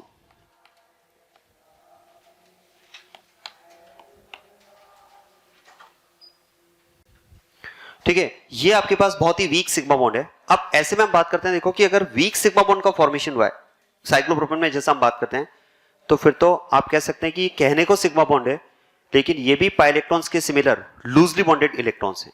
भाई हम पाई इलेक्ट्रॉन्स को लूजली बॉन्डेड क्यों कहते हैं? पाई इलेक्ट्रॉन्स को लूजली बॉन्डेड इलेक्ट्रॉन्स क्यों बोलते हैं हम? क्योंकि पाई बॉन्ड वीक होता है, वीक होता है, इसलिए हमने कहा भाई वीक इलेक्ट्रॉन, वीक बॉन्ड है तो जो इलेक्ट्रॉन्स है वो लूजली बॉन्डेड है। ये बॉन्ड भी तो वीक बॉन्ड है ना, वीक बॉन्ड है तो इसके इलेक्ट्रॉन्स भी क्या होंगे, लूजली बॉन्डेड इलेक्ट्रॉन्स होंगे। और अगर इसके पास लूजली बॉन्डेड इलेक्ट्रॉन्स हैं तो फिर तो जैसे ही ब्रोमीन इसके कांटेक्ट में आएगा लूजली बॉन्डेड इलेक्ट्रॉन्स का फ्लो स्टार्ट होगा इसकी वैकेंसी में। तो आप देखो रिएक्शन का इनिशिएशन बिल्कुल वैसा ही है जैसे एल्कीन्स में और एल्केन्स में हम कर रहे हैं, सेम ही तो कर रहे हैं हम। वहां पर पाई इलेक्ट्रॉन्स का फ्लो की बात करते हैं, यहां पर सिग्मा की बात कर रहे हैं। सिग्मा की बात क्यों कर पा रहे हैं उसका रीजन समझ में आ रहा है, क्योंकि ये कहने को सिग्मा बॉन्ड है लेकिन नॉर्मल सिग्मा बॉन्ड जितना स्ट्रांग नहीं है, वीक सिग्मा बॉन्ड है। और वीक होने की वजह से ये जो इलेक्ट्रॉन्स है वो लूजली बॉन्डेड है, ठीक है, इसीलिए इलेक्ट्रॉन्स का फ्लो होता है। जैसे इलेक्ट्रॉन का फ्लो होगा बॉन्ड ब्रेक होना स्टार्ट हो जाएगा। ठीक है, this is breakage, formation and breakage. ये समझ में आ रहा है ना? इस इलेक्ट्रॉन के फ्लो में इलेक्ट्रॉन्स कौन सी यूज है? सिग्मा इलेक्ट्रॉन्स, मतलब ये बॉन्ड भी ब्रेक होगा और फाइनली यहां पर आपको जो प्रोडक्ट मिलेगा वो प्रोडक्ट आपको कुछ इस तरह से मिल जाएगा। ठीक है, अब याद करें, ये भी हमने डिस्कस किया था, साइक्लोप्रोपेन में जो प्रोडक्ट्स आपको मिलते हैं वो ओपन चेन प्रोडक्ट्स मिलते हैं। ठीक है, और उसका रीजन था एक तो ये बॉन्ड वीक है और दूसरा जैसे ओपन चेन प्रोडक्ट बनेगा इसमें जो स्ट्रेन है वो भी यहां पर खत्म हो जाएगा।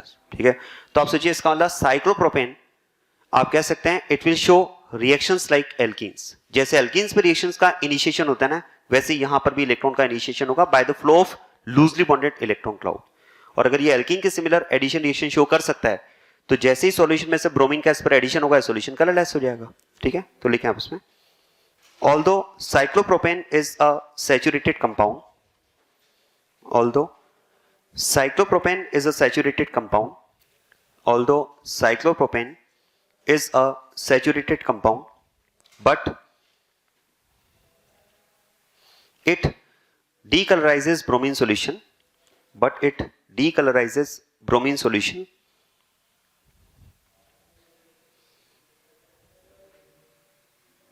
since it has loosely bonded electron cloud, so it gives reactions like alkenes. Since it has loosely bonded electron cloud, so it gives reactions like alkenes. ये नोट कर लेना इसके लिए। कंप्लीट। चलिए अब इसके बाद में नेक्स्ट पॉइंट आप समझना। देखो हेलोजन्स पे हमने जिस हेलोजन को यहां पर लिया है वो स्पेसिफिकली ब्रोमीन लिया है। अब हेलोजन्स में हमारे पास 3 चॉइस अभी और भी हैं, fluorine, chlorine, bromine and fluorine, chlorine and iodine. आप ध्यान देना, अदर हेलोजन्स में अगर हम रिएक्शन की पॉसिबिलिटी की बात करें तो देखो जहां तक फ्लोरीन की बात है तो फ्लोरीन में हम बात करेंगे there will be no reaction. Yes, देखो यहां पर इलेक्ट्रोफाइल कौन है? Br2, ब्रोमीन मॉलिक्यूल था ना इलेक्ट्रोफाइल, क्योंकि इसके पास वेकेंट ऑर्बिटल है। लेकिन फ्लोरीन के पास तो there will be no vacant orbital, क्योंकि इसके पास वेकेंट ऑर्बिटल नहीं है तो फिर ये इलेक्ट्रोफाइल की तरह बिहेव नहीं कर पाएगा। और अगर इलेक्ट्रोफाइल की तरह बिहेव नहीं कर पाएगा तो एल्केन अल्काइन की रिएक्शन इनिशिएट नहीं होगी, क्योंकि रिएक्शन को इनिशिएट करने के लिए हमें इलेक्ट्रोफाइल चाहिए। ये समझ में आ रहा है? ठीक है, क्लोरीन के पास वैकेंसी है, ये बिल्कुल रिएक्शन शो करेगा लाइक ब्रोमीन्स, और ब्रोमीन का तो केस हमने डिस्कस किया ही है। आयोडीन की जहां तक बात है तो iodine although it has vacant orbital but still overall there will be no reaction. इसके पास वैकेंसी है बट ओवरऑल रिएक्शन में हम यहां पर भी नो रिएक्शन की बात करते हैं। उसका रीजन मैं आपको बताता हूं। देखो आप ध्यान दे रहा, इस केस में ऐसा नहीं कि रिएक्शन होगी नहीं, रिएक्शन होती है।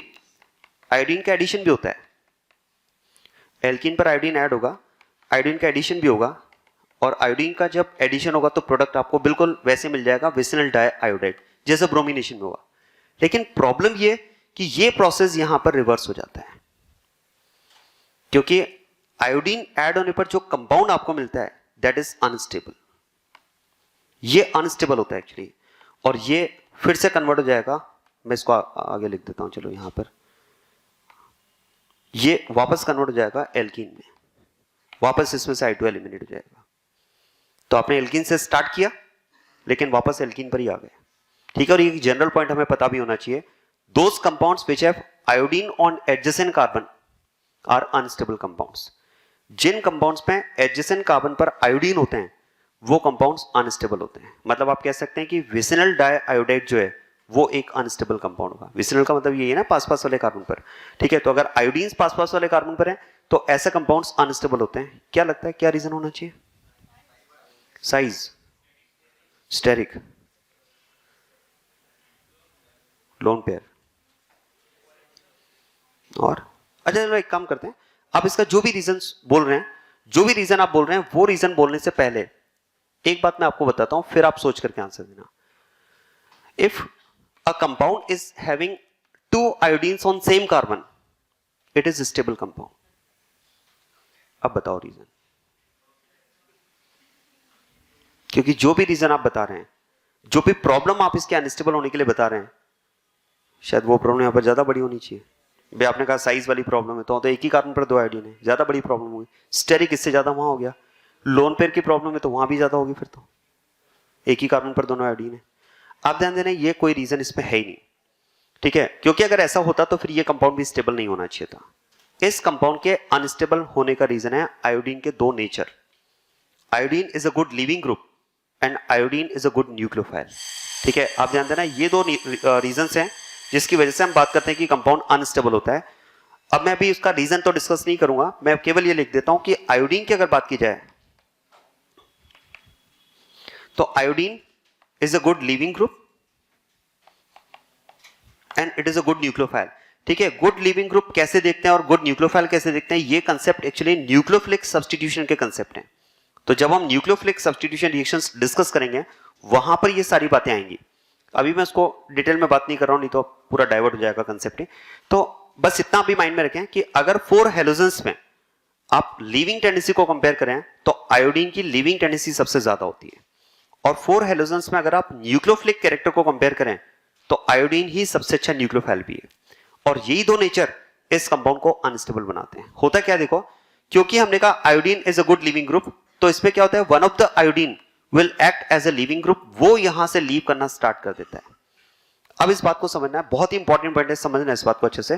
देखो मैंने आपसे कहा कि अगर आयोडीन की एक जनरल बात करें कि मान लो कार्बन से कोई ग्रुप अटैच्ड है और उसमें लीविंग टेंडेंसी है, अगर ये लीविंग ग्रुप है and if it is good leaving group, तो लीविंग टेंडेंसी होने की वजह से हम क्या कहते हैं कि ग्रुप जो होगा वो यहां से लीव करना स्टार्ट कर देता है। लेकिन ऐसा नहीं है, देखो कि एक अगर ग्रुप अच्छा लिविंग ग्रुप हुआ तो बस वो चल देगा ऐसे ही, ऐसा नहीं है। देखो ग्रुप अगर गुड लिविंग ग्रुप है तो डेफिनेटली वो लीव करना चाहेगा, लेकिन इसके लीव करने में ये कार्बन भी इस बात के लिए तैयार होना चाहिए कि वो इस एल को जाने दे यहां से। क्वेश्चन है कार्बन को दिक्कत क्या है, दिक्कत ये देखो कि जब भी कोई ग्रुप लीव करता है बॉन्ड के इलेक्ट्रॉन्स के साथ में लीव करेगा, वो दोनों इलेक्ट्रॉन्स को अपने साथ में लेकर जाएगा। ठीक है, वो तो बॉन्ड के दोनों ही इलेक्ट्रॉन्स को अपने साथ में लेकर जाएगा। आप सोचिए दोनों इलेक्ट्रॉन्स जाने का मतलब है कार्बन का लॉस, तो कार्बन भी तो उसके लिए तैयार होना चाहिए ना। क्या समझ में आ रही बात है? तो देखो ऐसा नहीं कि लिविंग ग्रुप बस अच्छा लिविंग ग्रुप है तो बस वो कार्बन से कहेगा कि मैं गुड लिविंग ग्रुप, मैं तो चला यहां से, टाटा बाय बाय, ऐसा नहीं है। कार्बन उसको जाने दे, कार्बन इस बात के लिए तैयार हो, तभी वो लिविंग ग्रुप यहां से जा सकता है। अब क्वेश्चन है कार्बन इसको कब जाने देगा, तो उसकी कंडीशन होती है, देखो एक मॉलिक्यूल से लिविंग ग्रुप अपने आप लीव कर जाए, ऐसा तभी पॉसिबल है जब कार्बन के पास इस इलेक्ट्रॉन लॉस को बैलेंस करने के लिए कोई दूसरा सोर्स अवेलेबल हो। क्या बात समझ में आ रही है? अगर with in the molecule leaving group के लीव करने पर कार्बन के लॉस को बैलेंस करने के लिए कोई सोर्स अवेलेबल है तो आप कह सकते हैं वहां से ग्रुप अपने आप लीव कर जाएगा। क्या पॉइंट समझ में आ रहा है? और ऐसा यहां पर है, अगर आयोडीन लीव करना चाहता है तो ये कार्बन इसको इसलिए जाने देगा क्योंकि दूसरा आयोडीन यहां पर प्रेजेंट है, और आयोडीन अगर एक अच्छा लिविंग ग्रुप है तो आयोडीन एक अच्छा न्यूक्लियोफाइल भी है। ठीक है, इलेक्ट्रॉन डोनर भी अच्छा होता है, तो अगर इस कार्बन का इलेक्ट्रॉन लॉस होगा तो ये अपना लॉस यहां से बैलेंस कर लेगा। क्या पॉइंट समझ में आ रहा है क्या? इस तरह से आयोडीन यहां से एलिमिनेट हो जाता है और ये कन्वर्ट हो जाता है एल्कीन में। तो इस कंपाउंड के अनस्टेबल होने का जो रीजन है that is two natures of iodine, a good leaving tendency and a good nucleophilic character. क्या क्लियर हो रही बात है? ठीक है, इस वजह से कंपाउंड हमें ये अनस्टेबल मिलता है। और ये एक कंसेप्ट आप माइंड में रखना है, इस पर पूरा चैप्टर बेस्ड है, इस पर पूरा चैप्टर इसी पर बेस्ड है कि अगर कोई ग्रुप लीव करना चाहता है तो डेफिनेटली कार्बन उसको जाने देगा, लेकिन उसकी कंडीशन है कार्बन के पास इस लॉस को बैलेंस करने के लिए कोई सोर्स अवेलेबल होना चाहिए, अदरवाइज ऐसे ग्रुप लीव नहीं कर सकता। या तो बाहर से हम आउटसोर्स से कोई हम ऐसा ड्राइविंग फोर्स क्रिएट करें जो एल को लीव करने में हेल्प करे, अदरवाइज जब तक हम इसको हेल्प नहीं कर रहे हैं ये अपने आप तो तभी जा पाएगा जब कार्बन इसको जाने दे, और कार्बन एक ही कंडीशन में जाने देगा जब कार्बन का लॉस बैलेंस करने के लिए कोई मॉलिक्यूल में सोर्स अवेलेबल हो, जैसे यहां पर था। अब यहां पर ये स्टेबल क्यों है? क्योंकि अगर एक आयोडीन लीव करना चाह रहा है तो कार्बन इसको जाने नहीं देगा, लॉस कहां से बैलेंस करेगा? ऐसा तो नहीं लग रहा है यहां से कर लेगा। अरे ये इलेक्ट्रॉन तो इसके ऑक्टेट में वैसे ही काउंट हो रहे हैं, नहीं आ रही बात समझ में? अगर ये चला जाएगा यहां से तो इस कार्बन के पास टोटल इलेक्ट्रॉन कितने रहेंगे? 6 ही तो रहेंगे। इसको लेने से भी क्या हो जाएगा? 2 2 2 6, ये तो पहले से काउंट हो रहा है इसमें, तो ऑक्टेट तो इनकम्प्लीट ही होगा इसका। लेकिन आप देखो ये अगर बॉन्ड यहां से चला जाएगा और ये बॉन्ड यहां पर आ जाएगा तो कार्बन के 4 बॉन्ड तो फिर से मेंटेन हो जाएंगे ना, यहां लॉस बैलेंस हो रहा है, इसलिए वो यहां पर जाने ही नहीं देगा, जाने नहीं देगा तो कंपाउंड स्टेबल रहेगा। क्लियर बात है? अब इसका स्टीरियोकेमिस्ट्री वाला पार्ट हमारा रह गया है, वो मैं डिस्कस कर लूंगा नेक्स्ट क्लास में। आप ऐसा करें, इसके बाद में कुछ लिखवाया नहीं ना पॉइंट, मैंने आपको पॉइंट लिखना है इसमें। Among halogens,